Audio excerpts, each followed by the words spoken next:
BARMM progress will be contentious moving to 2025.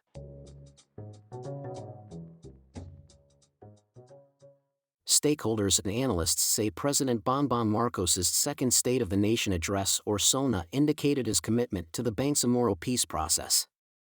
But the rosy picture he painted in his speech betrayed realities on the ground. By Carmela Fonbuena, Philippine Center for Investigative Journalism. The Bangsamoro Autonomous Region in Muslim Mindanao or BARMM finally got a mention in a key speech of President Ferdinand Marcos Jr. In his second State of the Nation address on July 24, he boasted of the progress of the new regional parliamentary government. Marcos omitted the BARMM in his inaugural address and in his first State of the Nation address last year, prompting concerns about his support for the completion of the peace agreement between the government and the Moro Islamic Liberation Front or MILF, especially because the former rebel group had supported another presidential candidate. In the year between the first and second SONAs, Marcos allayed these concerns. He appointed new members of the Bangsamoro Transition Council, the interim government body, and respected the ascendancy of the MILF as majority members of the parliament. Some local politicians insisted on a different interpretation of the organic law that created the new autonomous government. We are proud of the progress that the BARMM has taken. It will be self-governing. It will be self-governing, it will be progressive, and it will be effective. Former adversaries are now partners in peace. Its functions have been defined, and its basic laws are now being written. Not smooth sailing. Stakeholders and analysts said Marcos's speech indicated his commitment to the peace process. Marcos also showed a better understanding of the peace process than his predecessor Rodrigo Duterte, according to former presidential peace advisor Teresita Jing Delis. But the rosy picture he painted in his SONA betrayed realities on the ground, they said. BARMM's progress was not as smooth sailing as Marcos had claimed, they said, raising concerns that his government does not fully understand what needs to be done to protect the gains of the peace process. For those working for peace, and most importantly for victims and survivors of the armed conflict in Mindanao, President Marcos Jr.'s pronouncements during his second SONA on the Bangsamoro peace process is of course welcome, said Gus Miklat of the Initiative for International Dialogue. There is however much to be desired in ensuring that the beautiful words read by the President are actually implemented in action and deed. Paramount is to make certain that the partnership between the national government and the Bangsamoro government or the MILF as enshrined in the peace agreement, is practiced, strengthened and sustained at all levels, Miklat said. Delis shared Miklat's concerns. She noted that Marcos did not mention the Comprehensive Agreement on the Bangsamoro or CAB, the 2014 peace document that outlines the commitments of the government and the MILF. It is the foundation of BARMM and it is unfinished. Is that part of the plan? What he is saying is, everybody agrees, which we know on the ground is not the case. Because everybody does not agree, said Delis, who served during the Aquino administration when the CAB was signed. Everybody is going along at this time. But things will get more contentious moving to 2025. Is there enough understanding of that, she said, referring to the schedule of the first elections in BARMM. In 2 years, BARMM voters will decide whether or not to keep MILF at the helm of the autonomous region. The peace process. The BARMM was established in March 2019, 5 years after the government and the MILF signed the CAB.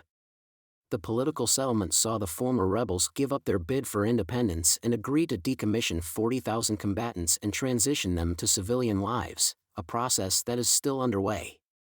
The peace deal ended a decades-long conflict that claimed at least 100,000 lives, based on estimates.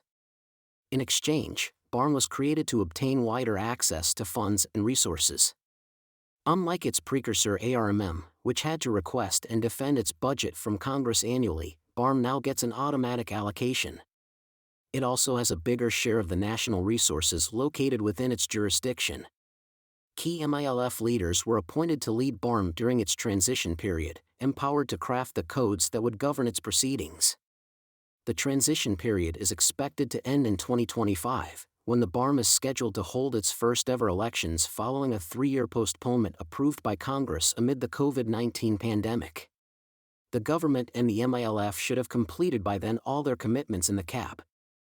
MILF members may run for seats in the parliament, competing with members of political clans that used to rule the region. BARMM's chief minister will have to win majority support from the members. BARMM is a resource-rich region. The relative peace since the peace deal was signed ushered in new investments. In his second SONA speech, Marcos cited the partnership between the national government and BARMM in drawing foreign capital into energy exploration in the region. Earlier in July, Marcos witnessed the signing of the Intergovernmental Energy Board circular on the joint award of petroleum service contracts and coal operating contracts in the region. The circular operationalizes provisions in the organic law for the Bangsamoro Autonomous Region in which the national government and BARMM will jointly grant rights, privileges, and concessions for the exploration, development, and utilization of uranium and fossil fuels such as petroleum, natural gas, and coal within the region. Cooperation among key groups. There are a number of issues confronting BARMM that need to be addressed urgently, said Benedicto Baccani of the Institute for Autonomy and Governance. The peace process is encountering difficult challenges: delayed decommissioning and normalization, rising local armed conflicts, proliferation of violent extremist ideology, unstable legal frameworks and weak institutions, among others, he said. Marcos SONA could go two ways, he said. The positive yet general assessment in the SONA of the state of the peace process may turn out either as a smokescreen to put under the rug the hard issues, or it can inspire and harness commitment and innovation to meet these issues head-on, Baccani said. Marcos spoke of consultation and cooperation between and among key groups in the region, identifying the local governments, the royal families, the MILF, and the Moro National Liberation Front or MNLF, which had felt left out in the BARMM. The MNLF, which had fought for Bangsamoro independence, signed a peace deal with the government in 1996 and took the helm of the ARMM. The ARMM was abolished to pave the way for the BARMM. Marcos's omission of the Lumad groups in his speech, however, reflected the perceived disenfranchisement of indigenous groups that have lived alongside Muslims in the region. It's good that he mentioned all of the key groups. It's not complete, but at least there is a recognition that there are many elements that have to be brought in, said Delis. But those elements have real interests, she said. Normalization, amnesty. The decommissioning of 40,000 MILF combatants has yet to be completed. As of July 2023, the government said 22,844 troops had been decommissioned. The process continued to face delays due to various roadblocks such as funding gaps to fulfill development commitments to MILF communities, confusion over the coverage of benefits to be received by the combatants, and disagreements over the number of firearms the MILF is expected to decommission. It's the normalization that may have more issues, Delis said. Duterte had issued a proclamation granting amnesty to MILF rebels, but not all the combatants were able to apply before the deadline lapsed in January this year. During his SONA, Marcos said he would also grant amnesty to rebel returnees.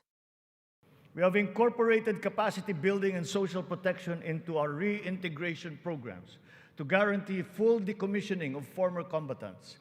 Through community development and livelihood programs, the barangay development and enhanced comprehensive local integration programs have been effective in addressing the root cause of conflict in the countryside. To complete this reintegration process, I will issue a proclamation granting amnesty to rebel returnees, and I ask Congress to support me in this endeavor. Marcos did not provide details, but he is expected to also extend the application process for the MILF rebels. Miklat said some former MILF commanders sitting as members of parliament were still being asked to report to the military to get and renew safe conduct passes. The dignity of these fighters need to be recognized, he said.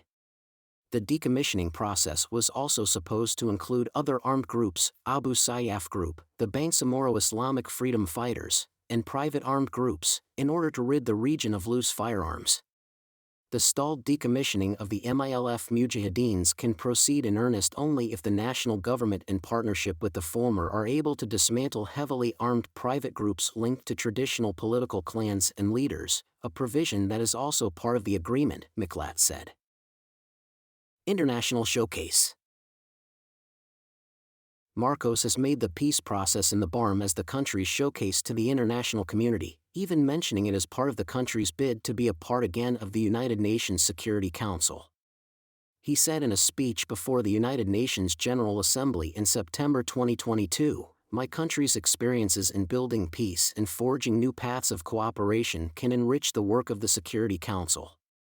To this end, I appeal for the valuable support of all UN member states for the Philippines' candidature to the Security Council for the term 2027 to 2028, he said. The Security Council has 15 member countries, including China, France, the Russian Federation, the United Kingdom, and the United States as permanent members. The last time the Philippines was a member of the Council was in 2005. But BARMM's success remains to be seen. It's important to make sure that the peace deal is completed," said Delis. Marcos understands the transition. But the transition has to be well laid. Governance has to be put into place. The dividends have to be brought down, Delis said. This transition is so important to be well done so that it will proceed. We hope that as people have that understanding of all its technical, political, social processes that have to be managed and assisted in a very real way to be able to bring it further, Delis said. Miklat said the Bangsamoro peace process is also instructive on how to resolve other local conflicts through persistent dialogue, hard negotiations, and a goal for political settlement. Miklat supports the resumption of peace talks with the National Democratic Front to end the decades-long conflict with communist rebels. The root causes of the armed conflict need to be recognized and addressed comprehensively and sustainably. A hard militarist, all-out war or even a counterinsurgency approach are not the answers to the conflict. These will all fail. This was proven in the Bangsamoro. It behooves the government to take a leaf from this experience, Miklat said.